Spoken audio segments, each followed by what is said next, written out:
کہ اللہ تعالیٰ نے دنیا میں جن کاموں سے روکا ہوا ہے وہی کام جنت میں انعام کے طور پہ آپ کو ملنے والے ہیں. ٹھیک ہے, جن جن چیزوں سے روک دیا ہوا ہے, تو سر وہ روکا اسی لیے ہے کہ تھوڑی دیر صبر کر لو. تمہاری انسٹنکٹ میں ان ساری چیزوں کی محبت میں نے ڈال دی ہے, لیکن اس کو پورا کرنے کا موقع یہ دنیا نہیں ہے, وہ آخرت ہے. دنیا میں میری مان کے نا اپنی انسٹنکٹ کے خلاف چلو, تھوڑی دیر کے لیے صبر کر لو, روزہ کھل جائے گا. یہ دنیا میں بھی ہم نے ایک بڑا روزہ بھی رکھا ہوا ہے جس میں ہم نے حرام سے بچنا ہے, اور اس کی افطاری جنت میں ہوگی. روزے کے دوران آپ کھا بھی سکتے ہیں, تو روزے کے بعد کھاتے پیتے کیوں ہیں؟ اس لیے کھاتے پیتے ہیں کہ بس اب وہ اللہ نے جو آزمائش تھی وہ ختم کر دی. اس طریقے سے دنیا میں اللہ نے جن چیزوں سے روکا ہوا ہے یہ ساری چیزیں حلال ہو جائیں گی, لیکن یہ حلال اس کے لیے ہوگی جسے روزہ رکھا ہوگا, اسی کی افطار ہوگا. کھوجے کا تو نہیں ہوگا, اس کی تو پھینٹی لگ جائے گی. اسی میں کہتا ہوں دنیا آپ اللہ کی مرضی کی گزاریں, آخرت آپ کی مرضی کی ہوگی. اور اگر دنیا آپ نے اپنی مرضی گزاری پھر آخرت آپ کی مرضی کی نہیں ہوگی, پھر ولیعوذ باللہ تعالیٰ اللہ کی مرضی کی ہوگی, جو اللہ کے وعدے ہیں اپنے پیغمبروں کے ذریعے کہ جو میرے نافرمان ہیں میں انہیں عذاب دوں گا. اللہم اجرنا من النار, اللہم اجرنا من النار, اللہم اجرنا من النار. سورہ آل عمران میں بھی آیا نا, زُيِّنَ لِلنَّاسِ حُبُّ الشَّهَوَاتِ مِنَ النِّسَاءِ, اور اس کے بعد کافی چیزیں اللہ نے گنوائی ہیں کہ اللہ تعالیٰ نے مزین کر دیا ہے انسان کے لیے, یعنی دنیا کی جو اٹریکٹفل چیزیں ہیں ان میں سے عورتیں ہیں, مال ہیں, بیٹے ہیں, سونا چاندی کے یعنی ڈھیر ہیں, اور نشان زدہ گھوڑے ہیں, برانڈڈ کاریں ہیں آج کل کے دور میں. تو یہ ساری کی ساری چیزیں اللہ تعالیٰ نے ان کی محبت ڈال دی ہے, لیکن یہ محبت اللہ کو کراس نہ کر جائے, لمیٹڈ رہے. ان لمیٹڈ ہوگی جنت, جنت میں زندگی بھی ان لمیٹڈ ہے, نعمتیں بھی ان لمیٹڈ ہے. یہاں تو پابندی ہے آپ کے اوپر چیزوں کی, تو یہ اللہ نے اس لیے رکھی ہیں کہ آپ کو جنت کی قدر ہی تب آنی تھی کہ جب آپ کے دل میں ان چیزوں کی طرف رغبت پائی جاتی ہو. اگر آپ کو پیاس ہی نہ لگے تو ٹھنڈے پانی کی رغبت کیا ہوگی؟ پیاس کے بعد ہی قدر آئے گی. تو دنیا میں اللہ تعالیٰ نے یہ ساری چیزیں جو اٹریکٹفل تھیں وہ رکھی, اس کے بعد اللہ نے آزمایا اس حد کو کراس نہیں کرنا, یہ حد کو کراس کرنے کا موقع تمہیں دوں گا اور ہمیشہ کے لیے دوں گا, بس تھوڑا سا روزہ رکھ لو, آخرت میں افطار کروا دوں گا. اور جب وہ افطار ہوگا تو پھر آپ جو مرضی کریں. قرآن پاک میں کئی جگہ ہے نا کہ جنت میں ہر وہ چیز ہے جو تم چاہو گے. صحیح بخاری مسلم میں حدیث ہے, جنت میں اللہ تعالیٰ فرماتا ہے میں نے اپنے بندوں کے لیے وہ نعمتیں تیار کر رکھی ہیں جو نہ کسی آنکھ نے دیکھی, نہ کسی کان نے سنی, نہ کسی کے دل پہ کھٹکا گزرا. پھر نبی علیہ السلام نے سورہ السجدہ کی آیت تلاوت کی کہ میں نے اپنے بندوں کے لیے ان کی آنکھوں کی ٹھنڈک نعمتیں جنت میں چھپا کے رکھی ہیں. میں اکثر کہتا ہوں کہ انسان کے پاس سب سے بڑی جو خواہش ہے نا انسان کی, نمبر 1 یہ ہے کہ مجھے موت نہ آئے, نمبر 2 مجھے کوئی تکلیف نہ آئے,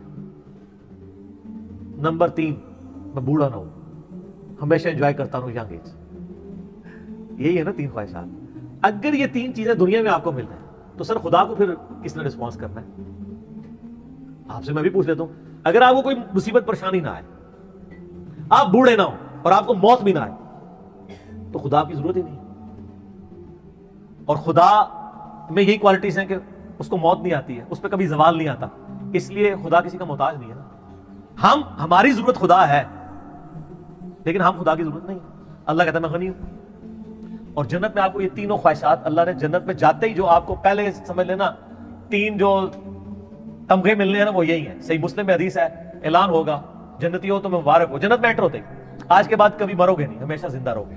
اور بخاری مسلم میں حدیث ہے کہ موت کو مینڈے کی شکل میں میدان محشر میں لا کے قتل کر دیا جائے گا. جنتی خوش ہوں گے کہ اب موت آنی نہیں ہے, اور دوست کی کہیں گے وہ کاش میں موت آ جاتی. دوسری خوشخبری ملے گی, صحیح مسلم میں حدیث میں الفاظ ہے, آج کے بعد کبھی بوڑھے نہیں ہو گے, ہمیشہ جوان رہو گے. تیسری خوشخبری ملے گی, آج کے بعد کبھی تم بیمار نہیں پڑو گے, ہمیشہ تندرست رہو گے. 30 سال عمر ہوگی ہر جنتی کی اور 30 ہی رہے گی.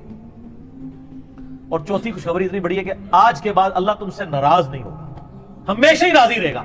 یعنی جنت میں جو مرضی کرو ناراضگی اللہ کی ہو ہی نہیں سکتی, کیونکہ جنت میں یہاں شراب حرام ہے, وہاں شراب جائز ہے. آپ کون سی نافرمانی دنیا میں سوچ سکتے ہیں, وہ جنت میں آپ کو گارنٹی دیتا ہوں آپ کر سکتے ہیں. تو اللہ نے کہاں سے ناراض ہونا ہے؟ نماز ہی کوئی نہیں. آپ کہیں گے نا دنیا میں سب سے بڑی نافرمانی ہے کہ میں نماز چھوڑ دیں, جنت میں کوئی نماز نہیں ہے. کوئی کہتا ہے شراب سب سے بڑی ہے, تو پیئیں سب جتنی مرضی پیئیں.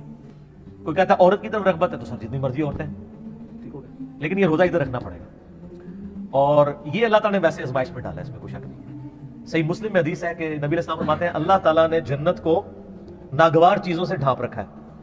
جنت تک پہنچنے کے لیے بڑی ناگواری آپ کو ہوگی, اور دوزخ کو خوشنما چیزوں سے ڈھانپ رکھا ہے. یعنی دوزخ کے اوپر تو کڑگا لگا ہوا ہے, ہر بندے کی طرف بڑھے گا, اور جنت والا بندہ سوچے گا 10 بار کیا بڑا اوکھا ہے, ایک کون کر سکتا ہے؟ یہ حدیث مسلم شریف میں.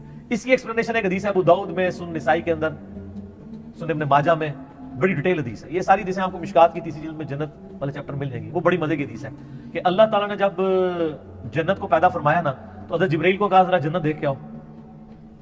وہ آئے کہتے ہیں یا اللہ کیا بات ہے, مجھے تو نہیں لگتا کوئی بندہ سر دھڑ کی بازی نہ لگا دے جنت میں پہنچنے کے لیے, مجھے لگتا ہے کہ سارے لوگ ہی جنت میں پہنچ جائیں گے کیونکہ جگہ بڑی زبردست ہے. اللہ نے فرمایا اچھا. پھر اللہ نے جنت کو ناگوار چیزوں سے ڈھانپ دیا. دنیا میں نمازوں کی مشقت, بیوی بچے ماں باپ کے ساتھ اس نے سلوک کی مشقت, حلال و حرام کے فرق کی مشقت, روزوں کی مشقت, کتنی مشقتیں ہیں, شریعت کی پابندیاں. اللہ نے فرمایا آپ جا کے ذرا جبرائیل دیکھو. واپس انہوں نے کہا اللہ تیری عزت کی قسم مجھے نہیں لگتا کوئی بندہ جنت میں پہنچنے میں کامیاب ہوگا, اتنی ہرڈلز رکھ دی ہیں تو نے. اللہ نے فرمایا اچھا آپ دوزخ کو دیکھو. دوزخ کے کہتے ہیں یا اللہ تیری عزت کی قسم کوئی بندہ بھول کے بھی کوشش نہیں کرے گا کوئی ایسا کام کرے کہ ادھر آئے, یہ تو بڑا عذاب ہے. پھر اللہ تعالیٰ نے دوزخ کو ڈھانپ دیا دنیا کی خوشنما چیزوں سے, اٹریکٹفل چیزوں سے, شہوات سے. کہا جبرائیل آپ دیکھو. دیکھ کے انہوں نے کہا یا اللہ مجھے نہیں لگتا کوئی بندہ دوزخ سے بچ پائے گا, کیونکہ ہر راستہ ہی دوزخ کی طرف لے جانے والا ہے, جتنا بھی اٹریکٹفل جو ہماری انسٹنکٹ میں اٹریکٹفل ہے. لیکن سب تھوڑا سا روزہ رکھ لیں سب کچھ ختم ہو جائے گا. صحیح مسلم میں حدیث ہے اللہ تعالیٰ دنیا میں جس نے یاشی کی زندگی گزاری ہوگی نا قیامت والے دن اللہ تعالیٰ نے اس کو بلوائے گا اور کہے گا فرشتوں ذرا اسے ایک پھیرا لگاؤ نا دوزخ کا, کیونکہ دنیا میں بڑا کہا گیا ایک ہی پھیرا لگنا ہے. کہتے ہیں نا لوگ, سورہ فرقان میں اللہ تعالیٰ فرماتا ہے کہ دوزخ تھوڑی دیر کے لیے ہو یا زیادہ دیر کے لیے بڑی بری جگہ ہے رہنے کی. یہ مسلمان ہے جو بدماشی کے ساتھ کہتا ہے خیر ایک پھیرا ہی لگے گا, اور حالت اس کی یہ ہے کہ موم بتی کے فلیم میں 10 سیکنڈ کے لیے یہ ہاتھ نہیں رکھ سکتا. اور بخاری مسلم کی حدیث ہے کہ آخرت کی آگ دنیا کی آگ سے 70 گنا زیادہ تیز ہے, اور جس کی یہ اوقات ہے کہ وہ دنیا کی آگ کے اوپر صرف ہاتھ نہیں فلیم کے اوپر رکھ سکتا, وہ آگ کے اندر جلنے کے لیے تیار ہو جائے. تو یہ کہانی صرف اپنے آپ کو کرائی نہیں ہے. دنیا میں کسی کہا جائے نا کہ فجر چھوڑنے میں فجر سے زور تک 10 بائی 10 کے ایسے کمرے میں آپ کو قید کیا جائے گا کہ جس میں 100 کوبرا سانپ ہوں گے, 100 بچھو ہوں گے, 100 اژدھے ہوں گے, لیکن ایک ہی پھیرا لگے گا ایک نماز کے پیچھے. فجر کے پیچھے فجر سے زور, زور کے پیچھے زور سے اثر, اور جتنے دنوں کی نمازیں ہیں اتنے دن لگے گا. کچھ سوچ سکتا ہے؟ اس لیے کہ ہم نے امیجن کیا ہوا ہے دنیا نقد ہے نا, آخر میں کہتے ہیں خیر وہ یار اینڈ تے چھاڑ ہی دے گا نا, کہانی ایڈا سوکھا کام نہیں ہے. اچھا وہ مسلم شریف کے الفاظ ہیں, اللہ تعالیٰ کا ذرا اس کو لگاؤ نا دوزخ کا ایک پھیرا جس نے دنیا بڑی عیاشی کی ہے. جب وہ پھیرا لگا کے آئے گا نا ایک پھیرا صرف, اللہ پوچھے گا ابھی کو دنیا میں خیر دیکھی تو نے, کہے گا یا اللہ تیری عزت کی قسم میں نے تو دنیا میں کوئی خیر کا ایک دن بھی نہیں گزارا. وہ پوری زندگی کی یاشی کافور ہو جائے گی ایک پھیرے پہ. پھر اللہ تعالیٰ ایک مفلس بندے کو بلائے گا جس نے دنیا میں حلال و حرام کی تمیز کر کے ڈر ڈر کے زندگی گزاری ہوگی. اللہ فرمائے گا فرشتوں ذرا اس کا صاف تو بعد میں کرتے ہیں, ذرا جنت کا ایک پھیرا لگاؤ. جنت کا پھیرا لگا کے اللہ تعالیٰ کہے گا دنیا میں کوئی مشکل, کہے گا یا اللہ کوئی مشکل ہے, دنیا پوری تکلیف میں کاٹی ہوگی, لیکن وہ ایک پھیرا وہ ساری کی ساری دنیا کی تکلیف کو کافور کرتے ہیں. یہاں پہ بھی جو لوگ پوزیشن ہولڈرز ہیں, ٹھیک ہے, تو ہم خود بھی یعنی رہے الحمدللہ, یعنی اتنی محنت سے پڑھتے تھے یونیورسٹی میں, جب پوزیشن آتی تھی تو ہمیں اپنی وہ آج تو مجھے وہ راتیں بھی یاد نہیں ہے جو ہم نے تکلیف کی کاٹی ہوئی ہے, بلکہ یاد بھی نہیں کہ کبھی جو ہے وہ پڑھائی لکھائی کر کے تو کدھر تک. کیوں جی عارف صاحب, یہ میرے سینئر ہے نا یونیورسٹی میں, ان کو پتہ ہے کہ جو یعنی کتنا مشکل پڑھائی والا معاملہ ہوتا تھا, تو لیکن آج ہمیں یاد بھی نہیں ہے, کیونکہ جب اینڈ رزلٹ مل جاتا ہے نا آپ اس پرانی تکلیف کو بھول چکے ہوتے ہیں. یہی آخرت کے معاملے میں بھی ہوگا کہ دنیا کی تکلیف کوئی تکلیف نہیں رہے گی. اس لیے مسلم شریف کی حدیث ہے کہ دنیا مومن کے لیے قید خانہ ہے اور کافر کے لیے جنت ہے. قید خانے میں تو یاشی نہیں ہوتی سر, قید خانہ اس لیے کہ آپ نے اللہ کی مرضی کے مطابق چلنا ہے. تو یہ واقعی حقیقت ہے کہ اللہ تعالیٰ نے آخرت میں ہر وہ چیز رکھی ہوئی ہے جسے دنیا میں روکتی ہے. دنیا میں اس لیے روکا ہے کہ یہ وہ آزما رہا ہے آپ کو, آپ کے انسٹنکٹ میں اس کی محبت ڈال دی ہے, اٹریکشن ڈال دی ہے. اگر آپ کی اٹریکشن نہ ہوتی تو میرے بھائی آپ کو جنت میں یہ انعام نہیں تھا لگنا. پیاس ہی نہ ہو تو ٹھنڈے پانی کے اندر کیسے آتی, اور وہ پابندیاں لگا دی. اور سر اس حوالے سے میں آپ کو ایک آیت بتاتا ہوں. آیات تو سر اس کے اوپر اتنی ہے کہ میں گھنٹوں فی البدی بول سکتا ہوں. میرا مسئلہ نمبر 50 ہے, دنیا کی مذمت, رزق حرام کی مذمت, دنیا پرستی کا انجام اور اس کا علاج. وہ آپ اگر دیکھیں اس میں میں نے قرآن حکیم سے کراس ریفرنس پہ 11 آیات کور کی ہیں اور 17 حدیث بخاری اور مسلم سے, جن میں نے ایک آیت یہ سورہ الزخرف کی بھی کی تھی, جس میں اللہ تعالیٰ نے ایک بڑا عجیب و غریب, قرآن میں جب میں نے یہ پہلی دفعہ آیت سنی تھی نا میں ہل گیا تھا کہ قرآن کس لیول کے اوپر جا کے چیزوں کو ڈسکس کرتا ہے. قرآن پاک میں چند حیران کن آیات میں سے یہ, اب آپ خود بھی حیران ہو جائیں گے آیت سن کے. سورہ الزخرف, زخرف کہتے ہیں سونے کو, گولڈ کو. اس کی آیت نمبر ہے 33 آنورڈ. اعوذ باللہ من الشیطان الرجیم. ولولا ان یکون الناس امۃ واحدہ, اگر اس چیز کا خدشہ نہ ہوتا کہ سارے کافر ہو جائیں گے. ہائے ہائے ہائے ہائے, دنیا میں اتنی اٹریکشن ہے کہ اللہ تعالیٰ کہہ رہا ہے مجھے خدشہ تھا کہ دنیا میں اتنی اٹریکشن ہے کہ سارے میرے منکر بن جائیں گے اگر میں دنیا والا معاملہ جو ہے وہ اس طرح ایکسپوز کر دیتا. ولولا ان یکون الناس امۃ واحدہ، اگر یہ خدشہ نہ ہوتا کہ ساری انسانیت ہی ایک واحد امت اللہ کی منکر بن جائے گی، لجعلنا لمن یکفر بالرحمن لبیوتہم سقفا من فضۃ ومعارج علیہا یظہرون، ہم رحمان کے کفر کرنے والے لوگوں کے لیے، اللہ کے دشمنوں کے لیے، ان کے گھر اور ان کے گھروں کی جو سیڑھیاں ہیں نا وہ چاندی کی بنا دیتے، اور ان کے گھروں کی چھتیں چاندی کی بنا دیتے کہ بھی جو اللہ کو نہیں مانے گا اس کا پورا گھر چاندی کا، یاشی کرے۔ تو سارے نے کہنا یہی کریے۔ اللہ میں ہمیں یہ خدشہ تھا کہ ساری کافر ہو جاؤ گے، کسی نے چوپدہ روزہ نہیں رکھنا۔ آگے چلے، وَلِبُيُوتِهِمْ أَبْوَابًا وَسُرُرًا عَلَيْهَا يَتَّكِئُونَ، اور ان کے جو گھر ہیں، گھروں کے دروازے اور وہ جو ان کے تخت جن پہ وہ تکیے لگاتے ہیں، سب کے سب یعنی چاندی کے، وَزُخْرُفًا، اور سونے کے بنا دیتے، سونے چاندی کے مکان ہو جاتے لوگوں کے۔ جو کافر ہونے کا اعلان کرتا ہے نا، ساتھ ہی اس کا مکان سونے کا بن جاتا۔ ویسے آپ امیجن کر لیں، آج جو لوگ یہاں پہ اپنا مذہب بدل کے دوسرے ملکوں میں جا کے پولیٹیکل اسائلم لے لیتے ہیں، ان سے یہ بعید تھا۔ اللہ تعالیٰ ہمارے، اگر ہمیں یہ خدشہ نہ ہوتا کہ ساری کافر بن جاؤ گے تو ہم کہتے ہیں کہ جو کافر ہے اس کے گھر سونا چاندی کا، اس کی چھتیں، گھر، سب کچھ یاشی کرو۔ وَإِن كُلُّ ذَلِكَ لَمَّا مَتَاعُ الْحَيَاةِ الدُّنْيَا، لیکن یہ سب نعمتیں دنیا کا متاع ہیں۔ وَالْآخِرَةُ عِندَ رَبِّكَ لِلْمُتَّقِينَ، آخرت یاد رکھنا صرف پرہیزگاروں کے لیے اللہ کے۔ دنیا میں تو نیک آدمی امیر ہو بھی سکتا ہے، غریب بھی ہو سکتا ہے، مفلسی کی زندگی بھی ہو سکتی ہے، یاشی کی زندگی بھی ہو سکتی ہے۔ آخرت میں ایسا نہیں ہے۔ اس لیے میں کہتا ہوں آخرت آپ کے اختیار میں ہے، دنیا اللہ کے اختیار میں۔ دنیا سے مراد جو آپ کی ڈیسٹنی میں معاملات ہوتے ہیں، آخرت اللہ کے جو رکھی ہے وہ آپ کے اختیار میں رکھ دی ہے۔ آپ آخرت کامیاب کروا سکتے ہیں۔ دنیا میں کوئی کتنی محنت کر لے، الٹیمیٹلی ناکام تو ہو سکتا ہے نا وہ، لیکن دنیا میں آپ اللہ کے لیے محنت کر لیں، میں آپ کو گارنٹی دے دوں کوئی ناکامی نہیں ہے۔ اللہ تعالیٰ نے قرآن پاک میں کئی جگہ فرمایا کہ اللہ تعالیٰ وعدہ خلافی نہیں فرمائے گا، مومنین کے ساتھ جو اللہ تعالیٰ نے وعدے کیے ہیں وہ وعدے پورے کرے گا۔ اللہ تعالیٰ پیغمبروں کو، ان کے ماننے والوں کو قیامت دن رسوا نہیں ہونے دے گا۔ تو سر آخرت آپ کے ہاتھ میں ہے، بنائیں، مایوس نہ ہو۔ مایوسی سے جو چیز آپ کو چھڑواتی ہے وہ اللہ کا تصور ہے۔ دنیا میں کوئی ناکام بھی ہو جائے، فٹ پاتھ پہ لاوارث لاش اس کی پڑی ہو، کوئی دفنانے والا نہ ہو، کوئی فرق نہیں پڑتا۔ اگر اس نے اللہ کے لیے زندگی گزاری ہے تو وہ جنت میں پہنچ چکا۔ اور دنیا میں کسی کے لیے بہت مہنگا مقبرہ بنا دیا جائے، اس میں ایئر کنڈیشن بھی کوئی لگوا دے، اس کے لاش میں تعفن ہونے سے نہیں اس کو روک سکتا۔ لاش بھی کوئی تعفن ہونے سے روک بھی لے، اس پہ جو عذاب جو آپ کو نظر نہیں آ رہا وہ کوئی ٹال نہیں سکتا۔ ٹھیک ہو گیا؟ تو آخرت آپ اپنی مرضی کی کر سکتے ہیں اگر دنیا آپ اللہ کی مرضی کی گزاریں، لیکن اگر آپ نے دنیا اپنی مرضی کی گزاری، سب والعیاذ باللہ تعالیٰ اتنا سخت معاملہ ہونے والا ہے۔ میں اس پہ آپ کو ریکمینڈ کروں گا، میرا ایک لیکچر ہے مسئلہ نمبر 196، میری زندگی کا اہم ترین لیکچرز میں سے۔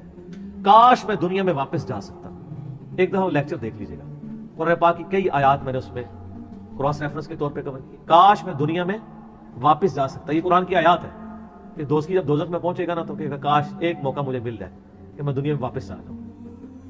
زندگی ایسا خطرناک جوا ہے کہ اس سے بڑا خطرناک جوا کوئی نہیں ہے۔ دنیا میں آپ کو جوا ہار بھی جائے، یعنی میں اس دوسرے معنوں میں کہہ رہا ہوں، جائز نہیں ہے، تو جیتنے کے پھر بھی چانسز ہیں۔ زندگی کی بازی جو ہار گیا نا، وہ ادھر تو نہ سپلی ہے نہ آپ دوبارہ پیپر دے سکتے ہیں۔